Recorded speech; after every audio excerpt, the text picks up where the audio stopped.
In the book, Porter allegedly recounts discovering and making copies of the tapes that Diddy made of himself having sex with young boys that he was managing. I want her to know that, she can count on me, but at the end of the day, I'm never going to force myself to be in a relationship with her. It has to be natural. It looks like Justin Bieber has spoken out about how he feels about the Diddy situation, and it's not looking too good, and it's what everybody thought happened. It looks like Justin Bieber has finally mustered the courage to speak out, and what he was revealing is nothing short of shocking. For years, rumors have swirled about those infamous 48 hours when Diddy had custody of a young Bieber, right before handing him the keys to his dream car. Fans and insiders alike have whispered, at what cost? Well, folks, the whispers were spot on. Justin's just dropped unseen footage that confirms all those chilling speculations about this time with Diddy, and let's just say it's worse than we imagined. And now that Justin's got proof of Diddy's escapades, and it's looking like he might just hand over the courts to seal Diddy's fate. 1. Justin Bieber FO out there. We all know that Jaguar has been speaking out against Diddy's atrocities for years after his arrest and indictment. Jaguar is back at it, this time claiming that Sean Combs has sold a wild freak-off party tape for a whopping $500 million on the dark web. But rumor has it that Justin Bieber might be gearing up to release his own version of events just to clear his name. I mean, let's be real, when Diddy had his claws in Justin, the poor guy was barely out of his teens. The speculation has people buzzing, and it's starting to feel like Justin's had enough of being linked to Diddy's freaky escapades. Jaguar claims this alleged footage features some major A-listers, including Justin was a kid back then, and we all know how impressionable teenagers can be. Now, with Diddy behind bars facing more charges of the timing of Justin to step up couldn't be more perfect. Maybe he's ready to throw a little light on those shady years and finally give the people what they've been speculating about. Let's not forget about Bieber himself admitting that he went through some of the darkest years at the start of his career. Could it be connected to those infamous 48 hours he spent with Diddy? I mean, we all remember that clip where Diddy called it a 15-year-old's dream, but in hindsight, it makes you wonder what really went down. Bieber talked about the pressures of fame, being surrounded by people telling him how awesome he was while he faced serious personal struggles. He even said, "I just want people to understand the psychology of why I potentially could have problems in my life." Now, he didn't directly point fingers at Diddy, but the timing of those comments resurfacing alongside Diddy's recent charges, social media is buzzing with speculation, and fans are connecting the dots between Bieber's early experiences and his association with Diddy. It's definitely a conversation worth having. There have been countless moments where the relationship between Diddy and Justin Bieber has raised serious red flags, moments that have made people uneasy for years, from the bizarre interactions caught on camera to the unsettling way Diddy pursued Justin when he was just a teenager. Something always felt off. And now, with Kim Porter's bombshell tell-all, Kim's last words to rip the lid off Diddy's darkest secrets, things are about to get even more twisted. According to the leaked details, Kim's book allegedly contains shocking claims about Diddy's underground life, including accusations of illicit activities involving young boys. And get this, one of the tapes reportedly features none other than an 18-year-old pop sensation who became a global superstar. You don't need a magnifying glass to see where this is going.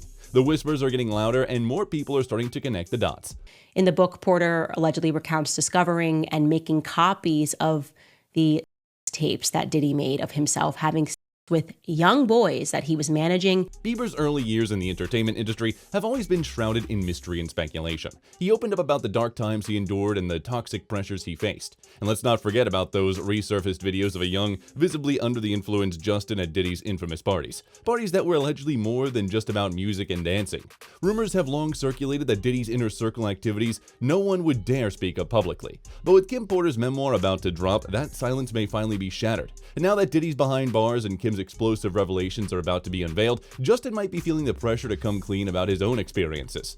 So Justin posted a series of pictures of himself crying on Instagram, and his wife, Hailey Bieber, also posted the lyric, quote, "Oh, I'm unwell," end quote, on her Instagram at the same time as he's posting these images. He's been through a lot. Public breakdowns, an intense spiritual rebirth, and a personal battle to leave behind a past that clearly haunts him. Could he finally be preparing to speak out? After all, Justin knows firsthand just how dangerous Diddy's world really is. With Diddy out of the picture, Justin may feel like he has no choice but to tell his side before it's too late. And why now? Maybe Justin knows something that the rest of us don't. Perhaps he's seen enough to realize that keeping quiet might be more dangerous than speaking up.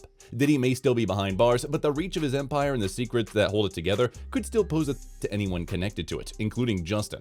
Kim Porter's words might be the final push that brings Diddy's empire crashing down, and Justin knows better than anyone how deep those secrets go. If he doesn't tell his story soon, someone else might, and who knows what kind of fallout could follow. Not to mention, Justin also suffered mentally due to the alleged A inflicted by Diddy.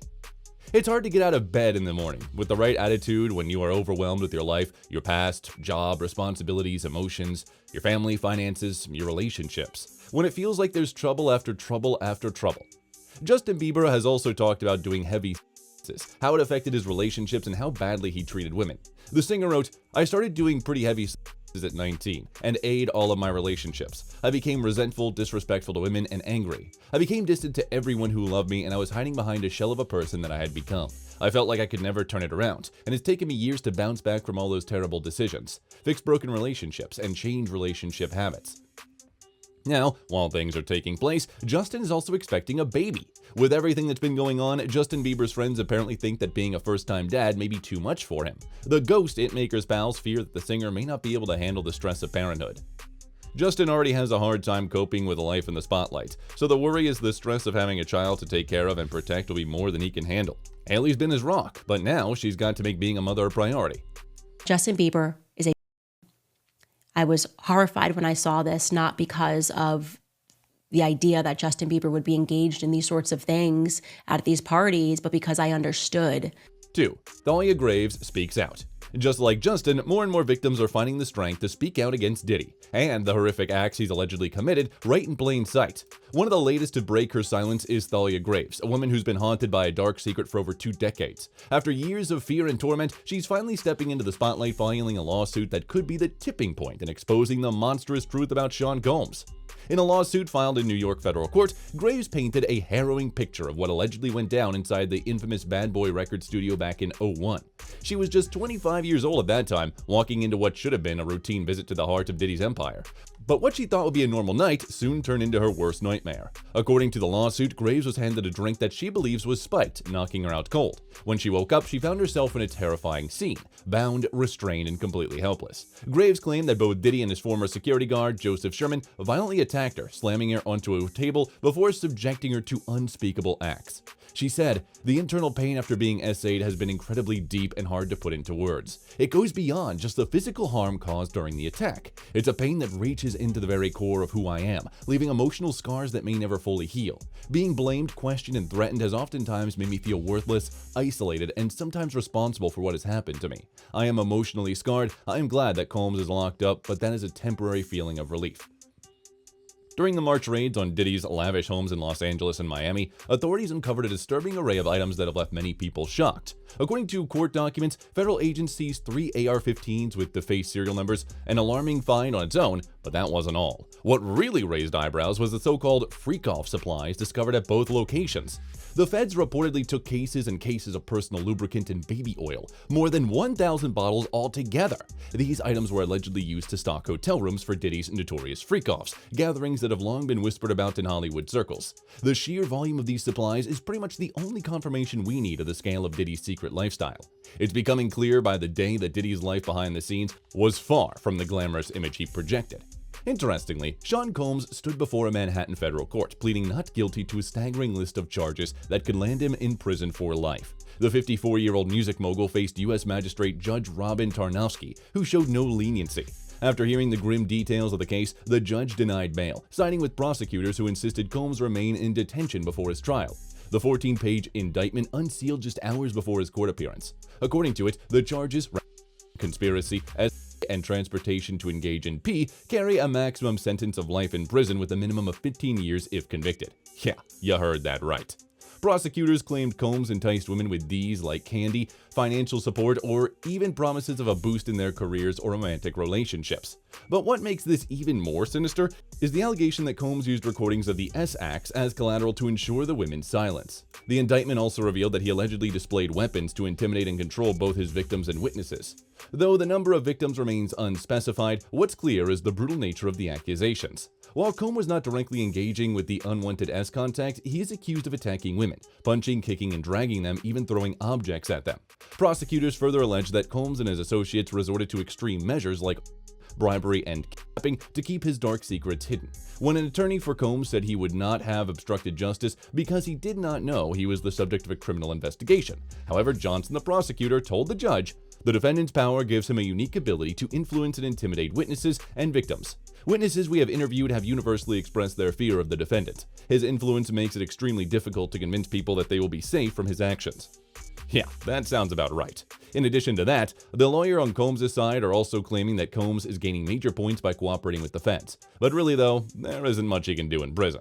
To his credit, Mr. Combs has been nothing but cooperative with this investigation, and he voluntarily relocated to New York last week in anticipation of these charges. Please reserve your judgment until you have all the facts. These are the acts of an innocent man with nothing to hide, and he looks forward to clearing his name in court.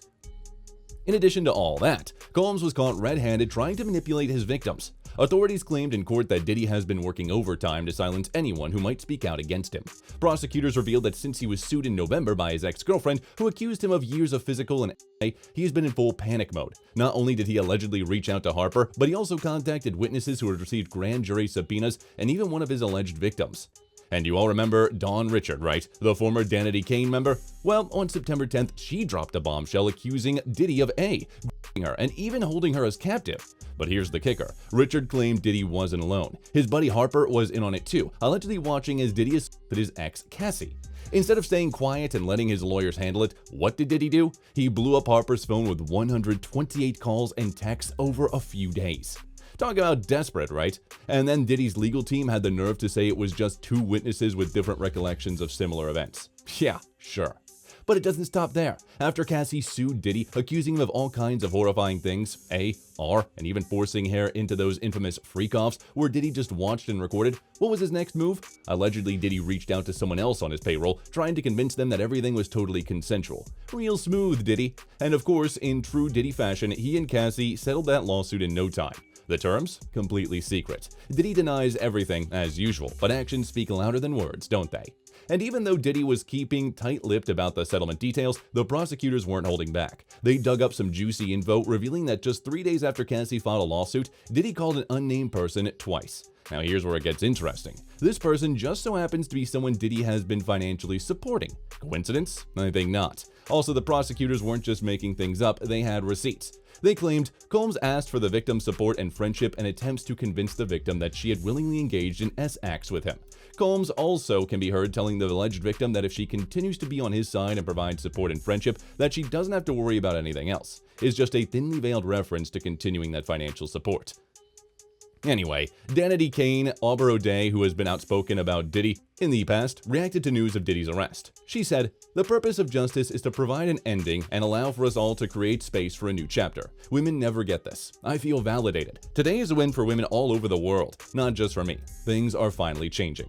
Attorney Lisa Bloom for Dawn Richard said in a statement, "We applaud the grand jury's new indictment of Sean Combs, which is strikingly similar to the federal complaint we filed last week on behalf of our brave client, Dawn Richard. Given the brutal beating of Sean Combs' girlfriend caught on video and the 8 people who have now accused him of in court filings, including Dawn, the arrest seems long overdue." Even Charlemagne the God couldn't resist chiming in on Diddy's alleged foul play and his rumored forced favors. During a recent episode of The Breakfast Club, Charlemagne let loose, saying, "If he gets racked for freak-offs, it will be others involved. Like if you ever ran a train with Diddy, you're probably going to jail. If you ever been butt anywhere with Diddy or have with Diddy, and there was some woman around or some men around that he told you were part of the party, you're probably going to jail." Even Damon Dash has some words to say about Diddy's predicament. "I went to one in the Hamptons about 20 years ago with Aliyah, and that's about it. But a lot of people are at those. You know what I mean? Ain't S happens in the Hamptons. That's the day I met Aliyah. We hung out there, and then we left, and that's what happened. That was 20 years ago. That was not in LA or Miami. I know they're gonna play games with those pictures. It's all good. I don't really care. People sit there and watch people do things that could be immoral, but until they get caught, no one says anything. Whether it's illegal or immoral for me, I just break out. I don't wait for people to get busted. I don't wait for someone else to say that they're doing something wrong." That's all for today. See you with the next one. Goodbye.